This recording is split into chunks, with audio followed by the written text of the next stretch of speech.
ಆ ಮಹಿಳೆ ಎಂದಿನಂತೆ ಬೆಳಿಗ್ಗೆ ಎದ್ದು ಮನೆ ಕೆಲಸವನ್ನ ಮುಗಿಸಿ ಬಟ್ಟೆ ಒಗ್ದಿರುವಂತಹ ಬಟ್ಟೆನ ಒಣಗಾಕಕ್ಕೆ ಅಂತ ಮೇಲೆ ಹೋಗಿರ್ತಾರೆ. ಆದ್ರೆ ಬಂದಿದ್ದು ಮಾತ್ರ ಶವವಾಗಿ. ಯಾಕೆ ಹೀಗಾಯ್ತು ಅನ್ನೋದರ ಡೀಟೇಲ್ಸ್ ಇಲ್ಲಿದೆ. ಮನೆಯ ಮೇಲೆ ಬಟ್ಟೆ ಒಣಗಿ ಹಾಕಲು ಹೋದ ಮಹಿಳೆ ಸಾವು. ವಿದ್ಯುತ್ ಪ್ರವಹಿಸಿ ಮಹಿಳೆ ಸ್ಥಳದಲ್ಲೇ ಸಾವು ಶಂಕೆ. ಪಕ್ಕದ ಮನೆಯಲ್ಲಿ ಉಂಟಾದ ಗ್ರೌಂಡಿಂಗ್ನಿಂದ ವಿದ್ಯುತ್ ಶಾಕ್. ಚಿಕ್ಕಬಳ್ಳಾಪುರದ ಚಾಮರಾಜಪೇಟೆಯಲ್ಲಿ ಮಹಡಿ ಮೇಲೆ ಬಟ್ಟೆ ಒಣಗಿ ಹಾಕಲು ಹೋದ ಮಹಿಳೆ ವಿದ್ಯುತ್ ಶಾಕ್ನಿಂದ ಸಾವನ್ನಪ್ಪಿದ್ದಾರೆ. 45 ವರ್ಷದ ಕೃಷ್ಣವೇಣಿ ಮೃತ ದುರ್ದೈವಿ. ಗಂಡನಿಲ್ಲದ ಕೃಷ್ಣವೇಣಿ ಇಬ್ಬರು ಗಂಡು ಮಕ್ಕಳ ಜೊತೆ ಬಾಡಿಗೆ ಮನೆಯೊಂದನ್ನ ಮಾಡಿಕೊಂಡಿದ್ರು. ಮನೆಯ ಕೆಲಸ ಮುಗಿಸಿ ಮಹಡಿ ಮೇಲೆ ಬಟ್ಟೆ ಒಣಗಿ ಹಾಕಲು ಹೋದಾಗ ಆಕೆಯ ಪ್ರಾಣ ಪಕ್ಷಿ ಹಾರಿ ಹೋಗಿದೆ. ಆಕೆಯ ಕುತ್ತಿಗೆಗೆ ಕಂಬಿಯೊಂದು ಸುತ್ತಿಕೊಂಡಿದೆ. ವಿದ್ಯುತ್ ಹರಿದ ರೀತಿಯಲ್ಲಿ ಕತ್ತಿನ ಸುತ್ತ ಸುಟ್ಟ ಗಾಯಗಳಾಗಿದೆ.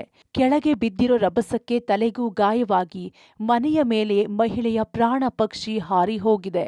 ನಮ್ಮ ತಾಯಿ ಬೆಳಿಗ್ಗೆ ಬಟ್ಟೆ ಒಗಿತಾ ಇದ್ರು, ಒಗೆದು ಬಿಟ್ಟು ಮೇಲೆ ಹರಕದಕ್ಕೆ ಹೋಗಿದ್ದಾರೆ. ಅದು ತುಂಬಾ ದಿನದಿಂದ ನಾವು ಹೇಳ್ತಾ ಇದ್ದೀವಿ, ತಂತಿಗಳೆಲ್ಲ ನಮ್ಮ ಮನೆ ಪಕ್ಕದಲ್ಲೇ ಇದೆ, ದಯಮಾಡಿ ಅದು ಸರಿ ಮಾಡಿ ಅಂತ. ಸರಿ ಮಾಡಿಲ್ಲ. ನೆನ್ನೆ ಎಲ್ಲ ನೈಟೆಲ್ಲ ಇದು ಮಳೆ ಸುರಿದಿದೆ. ಆ ಮಳೆಯಲ್ಲಿ ತ್ಯಾವ ಇದೆ.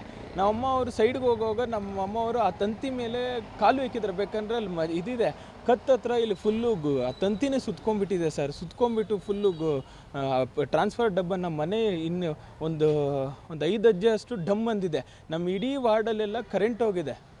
ಆದ್ರೂ ಇವರು ಕಂಪ್ಲೇಂಟ್ ತೊಗೊಂಡಿದ್ದಕ್ಕೆ ಯಾಕೆ ಈ ಥರ ವಿಳಂಬ ಮಾಡ್ತಾ ಇದ್ದಾರೆ ನನಗಂತೂ ಗೊತ್ತಿಲ್ಲ. ನಮ್ಮ ತಾಯಿ ಹೋಗಿ ನನಗೆ ನಮ್ಮ ತಂದೆನೂ ಇಲ್ಲ, ನಮ್ಮ ತಾಯಿನೂ ಇವಾಗ ಕಳ್ಕೊಂಡಿದ್ದೀನಿ, ದಯಮಾಡಿ ಇದಕ್ಕೆ ಪರಿಹಾರ ಕೊಡಲಿ. ಇನ್ನು ಘಟನೆಯ ವಿಚಾರ ತಿಳಿದು ಸ್ಥಳಕ್ಕೆ ಚಿಕ್ಕಬಳ್ಳಾಪುರ ಬೆಸ್ಕಾಂ ಇಲಾಖೆ ಇಇ ರಮೇಶ್ ಸೇರಿದಂತೆ ಎಲ್ಲಾ ಅಧಿಕಾರಿ ಸಿಬ್ಬಂದಿಗಳು ಆಗಮಿಸಿ ಪರಿಶೀಲನೆ ನಡೆಸಿದ್ರು.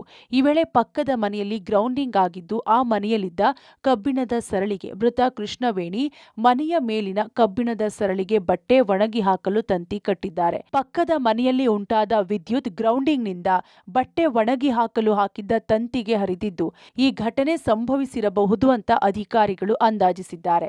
ಅವರು ಏನ್ ಮಾಡಿದ್ದಾರೆ, ಒಂದು ಮನೆಯಿಂದ ಇನ್ನೊಂದು ಮನೆಗೆ ಬಟ್ಟೆ ಒಣಗಾಕ್ಲಿಕ್ಕೆ ವೈರ್ ಹಾಕಿದ್ದಾರೆ.